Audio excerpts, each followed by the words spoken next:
The views and opinions expressed on any program are those of the producers and/or the persons appearing on the program and do not necessarily reflect the views and opinions of FRCMedia, Bristol Community College, or the City of Fall River.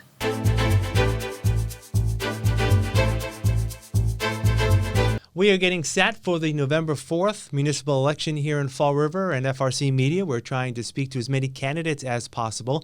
There are 10 candidates running for 6 school committee seats this election season. I'm pleased to be joined by one of the newcomers looking to get one of those 6 seats. She is Shanell Stewart. Shanell, thank you for joining me. How are you? I'm good. How are you? I am great, thank you. So let me just ask you, first of all, for people who do not know Shanell Stewart, tell us a little bit about yourself. Hi, I am Shanell Stewart. I work in the human services field. I have 3 daughters. One of them is grown out the house, lives in Florida. One of them is 18. She is medically complex in the school system. She's out of district. I also have a middle schooler who, you know how middle school kids are, but she's in district, living life. But both of my kids do have an IEP, so I got involved in all of this through the IEP world in special education. I am the president of the Special Education Parent Advisory Council. Very involved in the school department. I've always been. I, for years, have gone to all of the school committee meetings in person. Once they got online, I started doing a lot online. I've just been around. And prior to this, we have all the candidates record a statement, a 3-minute statement, and you were mentioning that you're also on a search committee for the superintendent. Is that correct? Yes. Well, how was that experience? So good. I did both. So I did Malone's and I did Curley's. Oh, so you've good experience Yes. in terms of being on the committee to select a next Correct. superintendent. Let me ask you, Shanell. As you campaign and walk around, what are you telling people, if you can, what your top issue is and how you would handle that if being elected? So my top issue is getting back to basics. I feel like literacy is a huge thing. We have a big thing with, where we're at, where we're ranked as a school, which is, we already know it's bad. But I think that in order to get where we need to get our children, we need to start younger. We're expecting a lot of things from these children. I remember when I was in kindergarten, we went to school half day and we took a nap half that day. These kids now in kindergarten, they're expecting them to read before they leave. They need a lot, so I think that we need to give them more so that they can get more out of it. We can't expect everything at the end, but we're not giving them more tools. So I just feel like we need to give them more then. They need to know how to read before they leave 4th grade and then these kids are going into high school and they're not knowing how to read. So of course they're not going to, by the time they get to 10th grade, they're going to drop out because they don't know how to read. So I think that we need to get the teachers more stuff in elementary school to help the kids that's in high school because they're going to keep dropping out.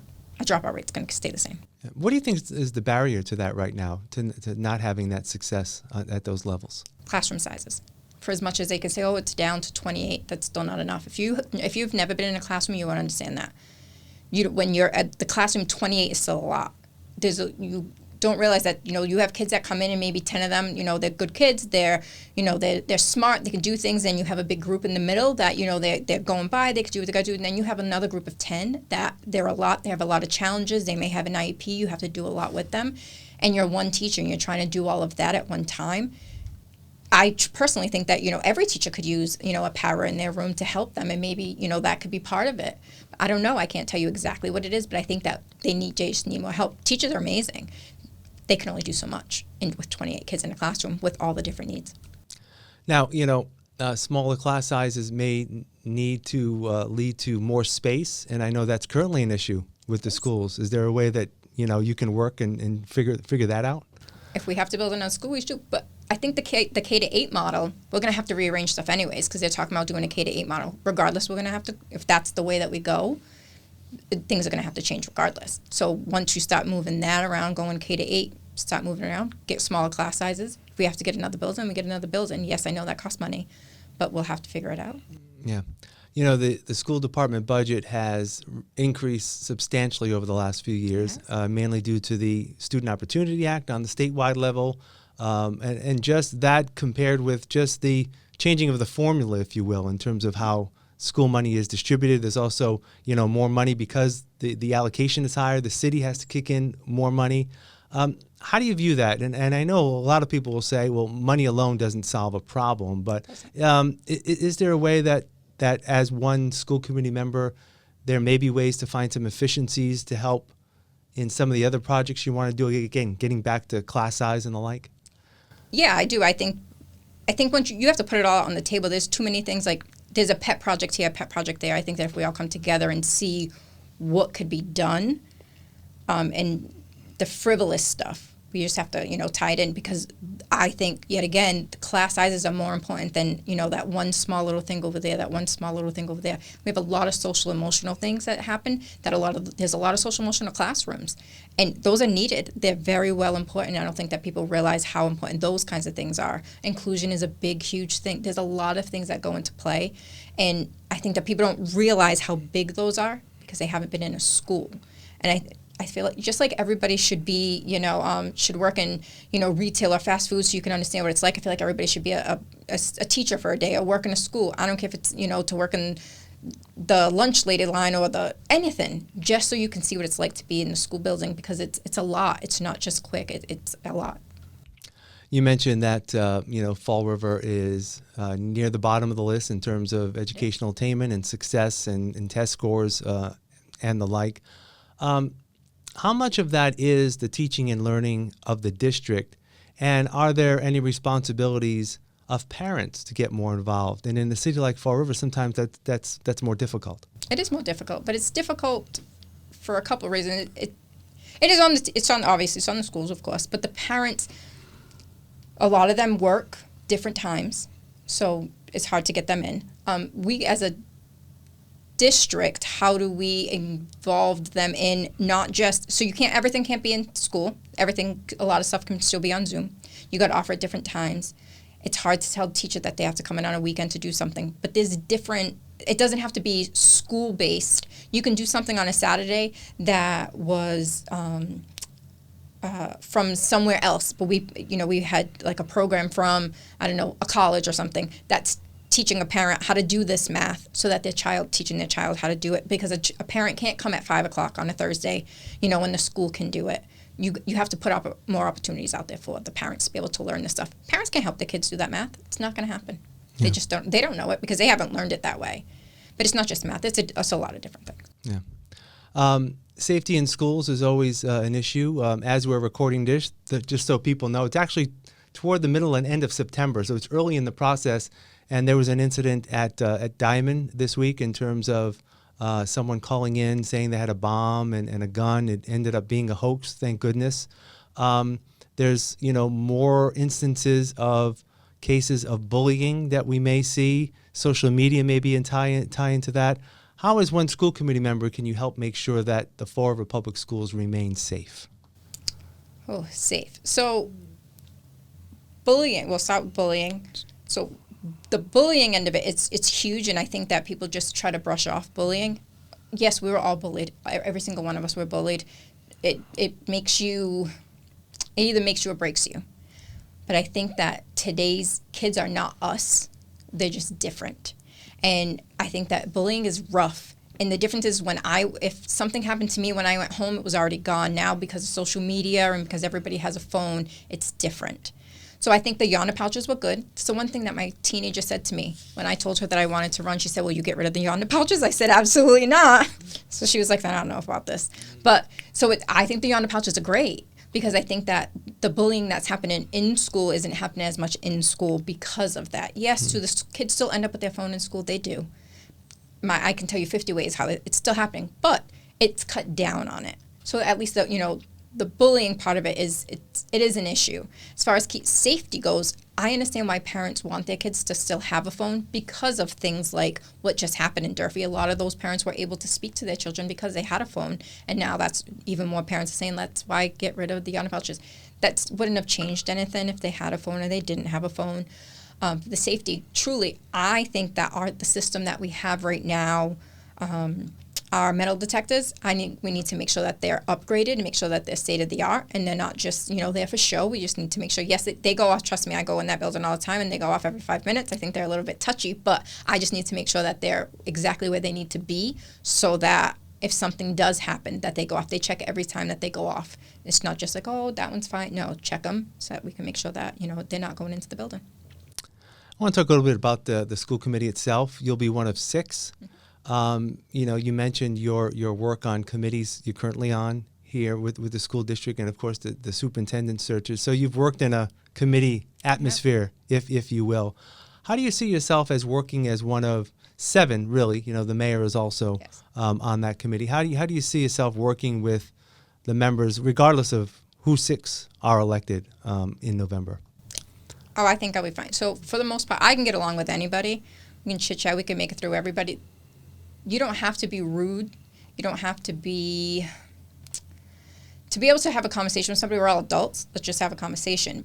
I think that that's sometimes what their issue is right now is I think that they bicker a lot. But I think if one person if it just goes back to respect, I think that's just all it comes down to. Regardless of if I agree with you or I don't agree with you, as long as we show respect. Don't get me wrong, I'm sure that it's way deeper than that on what they're going through right now. Trust me, I understand that from all sides of that. But I think that going in with a fresh start will be different. And if we all can just stay on the same respect plane, I think that we can all get along. I think that, we just all have to understand where everybody's coming from. And if you can't get along up there, how do you expect the kids to look at that? So I just got suspended for yelling and doing this, but they're up there doing the same thing. You got to, show what you want these kids to do. Yeah. Same with the superintendent. Again, you were on Dr. Curley's team in terms of the screening those initial yes. applicants. How do you feel the job she's been doing thus far in about a year and a half of leading the district? I think she's been doing okay. She, yet again, I don't know her ins and outs. I wish that we could see that Friday message that she sends out because I don't know what the Friday message is. But they say that they send her stuff and how quickly does she answer back. How often, I don't know. This is the deal. I don't know how often they're supposed to message. I don't know how often she's supposed to message back. I don't know what's in this Friday message. As far as a school as a whole, I think that they're doing okay. Do I think that they're doing great? Absolutely not. Do I think they keep saying that she needs a strategic plan? The school department does need a strategic plan. I agree with that 100%. We haven't had one all this time, so I think that we need it. We're going crazy for it right now. Should it have been started already? 100%. But that's what they're basing a lot of things off of right now on her stuff. But I do agree 100%. We need to start working on it. If we haven't started working on it yet, we need to start working on it yesterday because it needs to get going to try to help us somewhere along the way. Same with the mayor, right? The mayor is still only one vote on the school committee, but there's some respect that is given to a mayor, regardless of who that individual is. Have you had any interactions with, let's just say, current Mayor Coogan? We don't know what's going to happen on Election Day. What's your relationship been with him? And I guess how do you expect, regardless of who wins the mayor's race, working with that individual going forward? I work well with both of them. I'm very friendly with Coogan. I talk to him often. Yet again, now we've done a couple things with him, and I'm friendly with Boomer. So I don't think I have a problem with either one of them. Regardless of who gets in, I think I'll be fine. We can. Yet again, we're all adults. We know how to talk. A lot was made last year when the school committee negotiated with teachers. Yes. They have a new contract. Yes. This is now, I believe, their second year of the contract. They did get a significant raise, but there are still issues. Some of the union members say we're still underpaid compared to other like communities. How can you make that balance? Again, and there's always people out there that criticize the budget and the size of the budget and the like. How do you balance making sure that the individuals, anyone who works for the school department, is not only respected but also compensated for the job that they do? How can you work that balance? So yet again, I'd have to see the money. Sure. But if we can't pay them more, how about we help them in the sense of we make that classroom size a little smaller? How about we help them buy some stuff? They're still paying for a lot of stuff out of pocket. school department can say whatever they want. I can guarantee you 100%. Half those teachers started this year and already have spent $500, $1,000 out of pocket just to set up their classroom and the things that they have to buy. Our teachers should not be still buying so much stuff out of pocket. They're no longer allowed to do like a GoFundMe or any of those things to buy school supplies. Well, then if they need something, they should just be able to ask for it and go for it. But that's what they keep. We're still at that point. So I think if we have all this money, they should be able to be a pot and then say, hey, I need this and I need this. Can I get it out of a pot? Because if we have all this extra money that, you know, everybody's saying that we have, these teachers shouldn't be able to do that. But that's going to help them. If we don't have the money to give them a raise, I think they should always get a raise. Always get a raise. How much time at the end of the summer these parents are saying, oh my goodness, I can't wait for these kids to go back. And they're their own parents because they're ready to go back. These teachers deserve the money. They deserve every dollar. There's nothing somebody could tell me that tells me difference. They deserve every dollar that they get. Yeah. All right, Shanell Stewart, candidate for school committee. Appreciate your time. All the best, and I'm sure we'll talk again soon. Thank you. Thank you. All right. And thank you for joining us here at FRC Media. And please make a point to vote on Tuesday, November 4th.